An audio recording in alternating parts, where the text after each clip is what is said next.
Hello, Connecticut Corviknights fans, and welcome back to Week 8 of the FPE. I'm your coach, Radioactive Mayo. Now, before we go any further, if you've been following along back home, you'll realize that we skipped Week 7. And yes, we skipped Week 7. We're moving straight along to Week 8. That's because, unfortunately, our opponent for Week 7 wasn't able to battle last week. He just had some real-life stuff going on, which is totally understandable, but we will make up Week 7 in the coming weeks, so don't worry. But in the meantime, we are moving right along to Week 8, and now here we are. Also, if you've been following along at home, you'll realize that this looks different, and we've changed the layout a little bit, starting at Week 8 and moving on. We're going to start doing these videos into two videos. One video first just for my Teambuilder analysis, which is this, and then we'll just have a separate video for just the battle. So hopefully that makes the content more processable and enjoyable. But as you can see here, on this side, we've got your Connecticut Corviknights, and over here, we've got our opponent this week, the Abominable Darmanitans. So I'm just going to talk about first what the matchup looks like on paper between our two teams, and then we'll dive into what we're bringing this week for a team. We are still 4-2 on the season. Our opponent is 3-4. That's just because they already played their Week 7 match, but we haven't played our Week 7 match yet, but we will play our Week 7 match. So, in the meantime, without any further ado, let's get underway here. We are up against the Abominable Darmanitans, coached by Eli the Rebel 97. We've got on their team Mega Glalie, Dragapult, Excadrill, Hippowdon, Xurkitree, Rotom Wash, Arcanine, Cloyster, Bileplume, Wobbuffet, and Clefairy. So, it's funny, I kind of helped him build his team a little bit before we were drafting. I remember I was talking to this guy before we were drafting, and, we were just talking about how, low-tier megas are the best megas, as one does, and he told me he was looking at Mega Glalie, and I was like, dude, you should draft a Xurkitree to go with your Mega Glalie. It's a pretty disgusting wall-breaking core, and he did. We see Mega Glalie plus Xurkitree. These two Pokemon are both just incredibly strong. Mega Glalie being a physical ice type, Xurkitree being a special electric type. Ridiculous attacking stats and just wall-breaking capabilities between both of them. And the combination of ice and electric typing is really hard to switch into. So it's going to be difficult to take hits from those two things right off the bat. We're going to have to find ways to pivot around them. On top of that, we see Dragapult, which, frankly, Dragapult is the best offensive Pokemon in the Gen 8 Pokedex. It is extremely fast, has base 142 speed, I think. Dragon and Ghost type, which is just extremely hard to switch into, extremely hard to resist, and it can also run physical sets and special sets offensively. Dragon Dance, also Choice Specs, even sets like Will-O-Wisp and Hex can be really annoying to deal with. So Dragapult is certainly a problem. We're going to have to see what kind of set that he brings. Fortunately, we have stuff like Porygon 2 and Mega Bayonet that can pick it off. We'll have to see what kind of Dragapult set he brings, though, for sure, because I'm almost certain it's going to come. On top of that, we have Excadrill plus Hippowdon. Now, Excadrill on its own is a really good offensive Pokemon, very high attack stat, and it has the opportunity to run Sand Rush in the combination with Hippowdon, because Hippowdon sets up Sandstorm upon switching, and Sand Rush is going to double Excadrill's speed. So Excadrill, if it is Sand Rush in combination with Hippowdon, will be faster than my entire team and be able to hit very hard. Excadrill is one of the few physical offensive Pokemon that can break through our Galarian Weezing. It's also a really good answer to Jirachi. There isn't really anything Jirachi can do to Excadrill, and Excadrill can just knock it out with Earthquake. So Excadrill is definitely a scary offensive threat that we need to prepare for, and not let it run away with this game. Hippowdon is just a super bulky ground type. Not much else to say about that. We're going to have to find some ways to chip it down, wear it down. And then to go with that, he also has a Rotom Wash, which might be the best defensive Rotom form, in my opinion, just because its only weakness is Grass type, because of its Levitate ability. And yeah, Rotom Wash is going to be a strong pivot for him to just switch around a lot of things on my team. It's good at dealing with stuff like Jirachi, Crocodile, especially Gyarados. So yeah, Rotom Wash has a nice matchup versus a lot of things on my team. Scorch. So yeah, that's going to be tricky to break through, no doubt about it. And then we see Arcanine. Arcanine is just a solid fire type all around. You can run a more defensive support set, or could run an offensive set with Arcanine. Not really sure what kind of Arcanine we'll see, but we have to be prepared to see some sort of Arcanine, I think. Then we've got Mon like Cloyster. Cloyster is an extremely threatening Shell Smash sweeper, so we have to have an answer to that to make sure that Cloyster can't run away with this game with a Shell Smash. And even like Vileplume is a solid support Pokemon. I could even see him bringing Vileplume to deal with something like Coma-O, because Vileplume does learn Moonblast to take out Coma-O. It could potentially even be annoying with stuff like Sleep Powder and Strength Sap, making it hard to take down. So, and then rounding up his team, we have Wobbuffet and Clefairy. I'm not really expecting Wobbuffet, but it could come. It's just kind of an annoying Pokemon, for sure. I'm not sure if he'll bring it though, because I have stuff like Mega Bayonet and Crocodile, which can like basically take it out. But if Wobbuffet does come, there's a good chance that it can snag a kill, but we'll see. And lastly, Clefairy. I could potentially see him bringing Clefairy actually. With the Eviolite, it's actually pretty bulky for a Clefairy. And it's a pretty decent support Pokemon, just being able to heal up his team and status things. Also a pretty good answer to Coma-O. You can just hit it with Moonblast, so I could see the Clefairy. But yeah, that's basically his team. I think it's a really good team, honestly. It's definitely got some serious threats. Very fast stuff like Sandrush, Excadrill, Dragapult, and really strong hitters like Mega Glalie, Xurkitree, and then like also a really good defensive core with Hippowdon, Rotom Wash, and Arcanine. So it's going to be a tough week this week, I think. But let's see what we're bringing. And for the first time all season, straight out of the D tier, we have Caracosta, the last Pokemon we drafted in the draft. Now, I've been waiting for just the right week to bring the Caracosta, because I know I had to bring it at least once, and I think this is the week for it to come out. Now here, you can see we're running a Shell Smash set. So Shell Smash is one of the best setup moves in the game. It is going to boost our attack, special attack, and speed by 2 stages, multiply them by 2. In return, though, it is going to lower both of our defenses by 1 stage. But we are running this in combination with the White Herb, which is going to remove all of our stat lowers at the end of the turn. So Shell Smash plus White Herb is a pretty common combination. We're going to be able to click Shell Smash, and then the White Herb will go off, and basically in 1 turn we'll have multiplied our attack, special attack, and speed all by 2. That's going to make this Caracosta here a pretty huge threat. We've got Liquidation, Stone Edge, and Aqua Jet. Pretty simple coverage moves. Even without a Shell Smash, though, Caracosta is kind of just nice for helping us deal with some of the offensive threats on this team. Mainly, I'm looking at the Mega Glalie, for one, and also the Cloyster. Even though we're not running a lot of investment in HP and defense, base 133 is a pretty high natural defense stat, and with our Water and Rock typing, we'll be able to take Ice-type moves from Mega Glalie pretty well. We also have the ability Solid Rock. What that's going to do is it's going to reduce the damage from super effective attacks. So instead of super effective attacks doing 2 times damage, they're only going to do 1.5 times damage. That's going to allow us to live stuff like Earthquake from Mega Glalie, and potentially even like an Earthquake from Excadrill.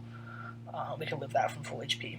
So this is also a really good answer for his Cloister, which is a threatening shell smasher of his own, but with our Water Rock typing, we'll comfortably live Icicle Spears, Rock Blasts, and we can just knock it out with Stone Edge.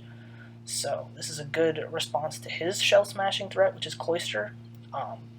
But it's also a threatening shell smasher in its own right, because if we can get the shell smash off, we're going to be able to smack things like Hippowdon, which is a huge defensive wall.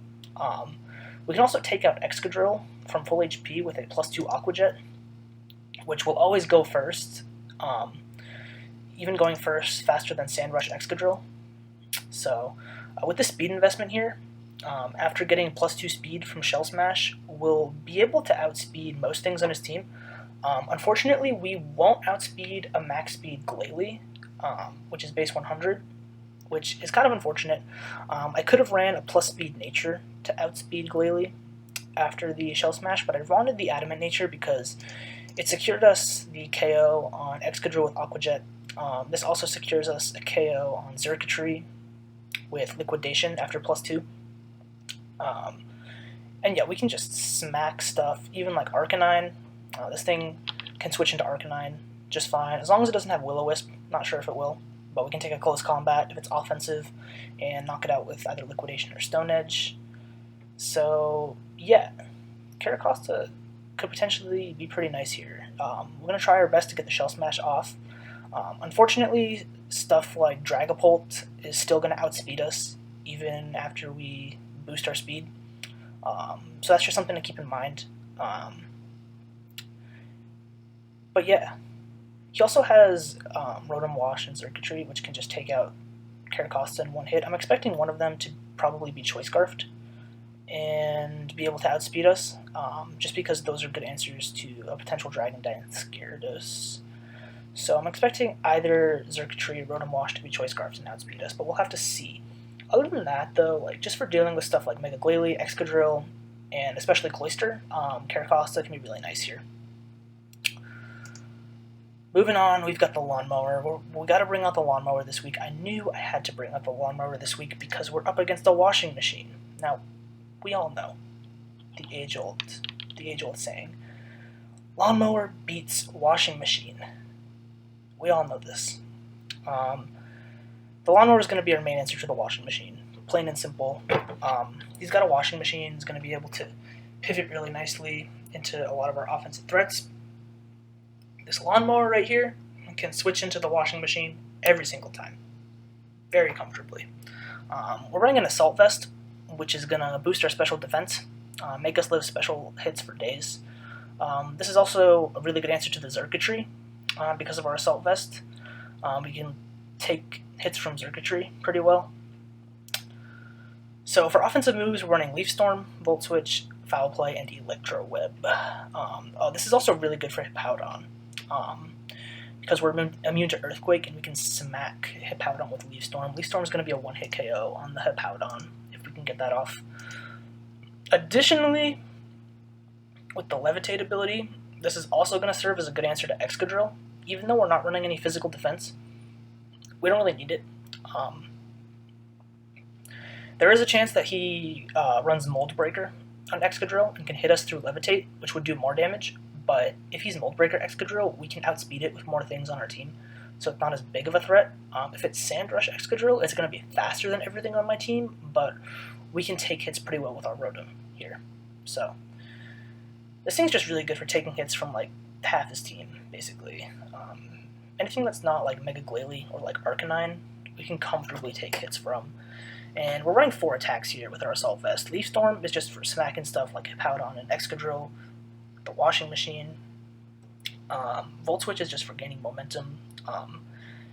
He doesn't really want to switch into one of his ground types on this thing anyway, so our Volt Switches are pretty free. Foul Play, the only reason why we have Foul Play here is to hit the Dragapult. Foul Play is actually really good coverage for Dragapult because it uses its attack stat in damage calculation instead of Rotom's attack stat, if you didn't know. So if he's a physically offensive Dragapult, Foul Play is going to be a one-hit KO on Dragapult. If he's a specially offensive Dragapult, then it's going to do at least like 70 to 80%. So that's fantastic. We can live at least one hit from any kind of Dragapult set that he runs. And then our last move here, I wasn't really sure what exactly I wanted to run, but I decided to go with Electro Web. And that's just going to be nice because it always lowers the speed of our opponent, so we can go for that and then potentially outspeed whatever comes in on the next turn. Something like a potential Dragapult. Hit it with an Electro Web on the switch and then foul play it. So that might be really nice. So yeah, having the Lawnmower here is just going to be great for sponging hits and dishing them back out. Next up, we've got the Como-O here. Had to bring the Como-O because it's a pretty good offensive threat here. We're running Choice Specs. I decided to run a Choice Spec Specially Offensive variant because he doesn't really have any switch-ins to this at all outside of the Clefairy. But Clefairy doesn't really provide much for his team other than just dealing with Como-O. Like, if he brings Clefairy, we can deal with it with plenty of other things on our team. But if he doesn't bring Clefairy, he doesn't have a switch into a Choice Specs Clanging skills, like, at all. So we can pretty freely just go for that. And then we've just got some other coverage moves here. Aura Sphere, Flash Cannon, and Flamethrower. Aura Sphere is just good for Excadrill, which resists Clanging Scales. This is only Clanging Scales resist, but we can take it out with Aura Sphere. Also Mega Glalie, Cloyster. Flamethrower is nice for hitting stuff like Vileplume, which I could see coming potentially to deal with this thing. And yeah, Flamethrower also hits Excadrill potentially, so that could be really nice. And then Flash Cannon is just for Clefairy. If we see the Clefairy, we know that Clefairy is going to be his answer to Como-O, so we can hit it with Choice Specs Flash Cannon. So we just got to decide which move we want to click, and we can do pretty big damage to his team with this thing. Our ability is going to be Overcoat. That's just going to make us immune to the residual Sandstorm damage from Hippowdon. Also potentially switch into like a Sleep Powder from Vileplume, maybe. But Choice Specs Como-O is definitely looking nice here because he doesn't have any good switches to it, and we should be able to just freely dish out huge hits. We have enough speed investment here to outspeed a max speed Xurkitree, which is base 83. So we should outspeed everything slower than Xurkitree and Xurkitree. So it's really good. Moving on, we've got the Mega Bayonet. Mega Bayonet is looking really nice here because he's got offensive threats up the wazoo. I'm looking at Dragapult. This is going to be our main check to Dragapult because we've got Adamant Shadow Sneak. This is going to do at least like 70% to Dragapult, so if we can get land some chip damage on Dragapult, we can potentially just pick it off with a Shadow Sneak. Additionally, we've got Phantom Force. It's kind of unfortunate. If we were allowed to use the DLC moves that just came out in the latest DLC, I would be running Poltergeist, but those are not allowed in this league. Poltergeist is like a new physical ghost move that just came out, but unfortunately we have to run Phantom Force, which is a 2-turn move, but in the first turn we are invulnerable, and we have Substitute, so we can get behind a Substitute, click Phantom Force, be really annoying. He has no ghost resists on his team, so Phantom Force is very free. Like, no Dark type, no Normal type on his team, so nothing resists a Ghost type move. So, Phantom Force is just going to dish out huge damage, even like smacking stuff like Hippowdon if it wants to take it. So if we can get those Phantom Forces off, that'd be great. And then lastly, we just have Destiny Bond, because Destiny Bond is just like insurance for stuff like Dragapult, stuff like Sandrush Excadrill, even like Cloyster, Xurkitree, whatever it may be. Destiny Bond is just nice to have in the back to be able to take something out. So yeah, that's pretty much it with Mega Bayonet. Just good for securing me kills on a lot of his offensive threats, and potentially being really annoying with Substitute and Phantom Force, and dishing out huge hits. So Bayonet's looking nice here for sure. Moving on, we have Crocodile. We're running a Choice Scarf Crocodile this week to be able to outspeed. Definitely wanted some immediate speed to outspeed stuff on his team, and Crocodile hits a nice speed tier at 92, being faster than stuff like Excadrill, Xurkitree, and Rotom Wash. All things that could potentially be Choice Scarfed also, but yeah. This thing is a great check to like a potential Choice Scarf Xurkitree, even like Rotom. Excuse me. It's faster than Dragapult with the Choice Scarf, so it can outspeed Dragapult and take it out with a knockoff. Yeah, it also hits stuff like Arcanine, Strong. We've just got Toxic here. Additionally, if if Howdon is still like healthy, or even like a defensive Rotom Wash, and we get this thing in early, we can just Toxic one of them, make them a lot easier to deal with. So yeah, I think Crocodile is going to be really nice here, just for giving me that immediate speed, being able to revenge kill things, and dish out some hits. We're running the Moxie ability because we can potentially snowball late game and get attack boosts and outspeed stuff with our Choice Scarf. Pretty simple. All we really need is Earthquake and Knockoff. We just have Darkest Lariat in case like we already knock off an item on like Hippowdon or Rotom and we want to do more damage to them. But basically, these are all the moves we really need. Crocodile is looking pretty nice here. It's also good at smacking like Wobbuffet, stuff like that. And last but certainly not least, we are bringing the Porygon 2. Now, there's been a recurring trend this season. I don't know if anyone has noticed. I certainly have. Basically, every time that we've brought Porygon 2, we've lost. We've only brought Porygon 2 to 2 matches, and those were the 2 matches that we lost. Now, I really want to change that trend, I figured, we brought Porygon 2 the first 2 weeks, we lost, benched Porygon 2, and then we went on a 4-game winning streak. So now I'm like, okay, Porygon 2, you need a little confidence boost, we got to get you back on the field, we got to get you performing again, because I know this thing is a great defensive wall, and it's very hard to take down. And I think this is a good matchup for it to come out, because just being a bulky normal type is going to be great for dealing with Dragapult, especially, and we've got like mixed defense investment, so we can take hits from basically all of his offensive Pokemon, like Mega Glalie, Xurkitree. We can take hits from both of them, even Excadrill. We're running a very defensive set, very supportive with just Recover and Toxic. We got Toxic on this and Toxic on the Crocodile, so we should be able to get Toxics off on stuff like Hippowdon and Rotom and make them a lot easier to wear down. And then Teleport, just for like switching out and getting momentum. And then our only attacking move is Ice Beam because it smacks the Dragapult, which is good. It also hits stuff like potentially Vileplume and Hippowdon. So yeah, I think Rotom is just going to be a good defensive sponge this week. Good support Pokemon. Our ability is Trace, so that's going to copy the opposing Pokemon's ability upon switch-in. This can be handy for like tracing and Intimidate on Arcanine and being able to more comfortably switch in on Arcanine. Potentially, tracing like one of Excadrill's abilities. Like if we trace Sand Rush, we'll be able to outspeed a lot of things. So yeah, it's just nice. We can trace Levitate on Rotom and then be really difficult to deal with for Excadrill. So I think this thing's going to be nice for dealing with a lot of his offense. He has a lot of offense on his team, and Porygon 2 just sponges offense. So, yeah, that's the team this week, basically. I think it's going to be a good battle. Very good team, like I said.